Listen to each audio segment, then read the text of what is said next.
अरविंद गिरी जी और पूरे उनकी काकर्णी के साथ बैठक हुई और बहुत सी बातें पार्टी की तरफ से और जानकारी उन तक दी गई।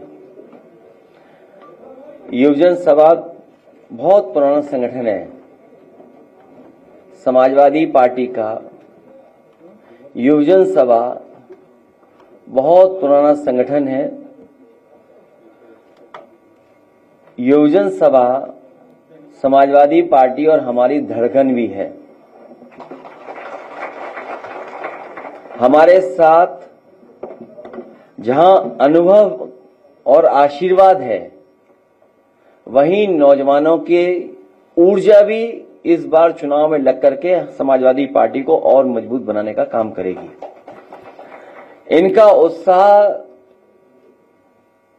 और इनकी एनर्जी और इनका साथ हम लोग लेकर के आगे बढ़ेंगे।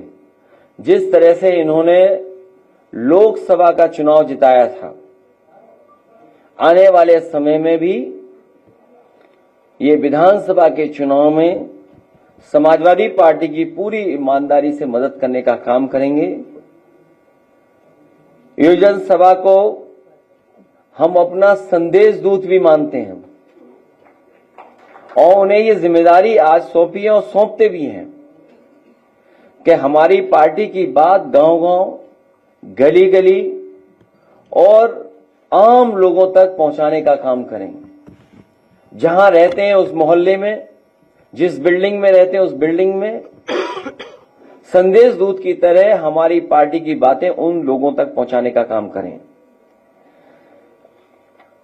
जिस समय हम इन बातों को पहुंचाने में कामयाब होंगे,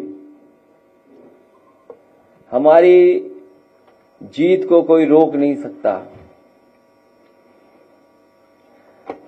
जहां युवजन सभा के लोगों से हमारी बात हुई है, वहीं पीडीए की सरकार बने, पीडीए पंचायत उन्होंने की है।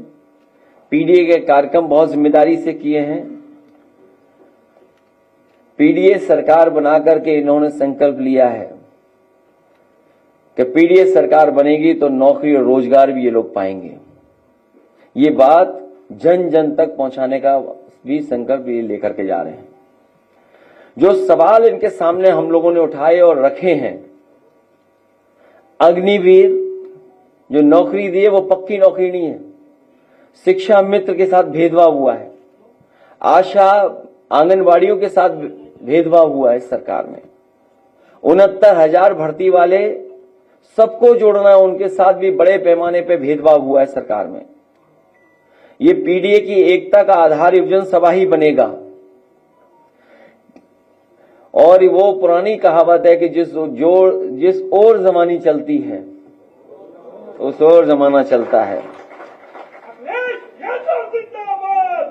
न केवल मुद्दों को उठाना है, बल्कि समाज में लोगों को जगाना भी है, जोड़ना भी है। क्योंकि जिस तरीके से बेरोजगारी बढ़ रही है, ये सरकार अपनी नाकामी छिपाने के लिए तरह तरह की चीजों को अपनाती है। इसलिए बेरोजगारी है, घटती नौकरियों के अवसर हैं, योग्यता के अनुरूप काम की कमी, कम वेतन मिल रहा है, युवतियों के लिए असुरक्षित वातावरण इस सरकार ने दिया है। उस वातावरण को कैसे बेहतर करेंगे? शिक्षा में राजनीति का हस्तक्षेप, और हस्तक्षेप इतना बढ़ गया है सरकार का कि अपॉइंटमेंट से लेकर के नीचे के अपॉइंटमेंट भी, अगर किसी विचारधारा से आप नहीं जुड़े हैं तो आपको वो नौकरी नहीं मिल सकती है।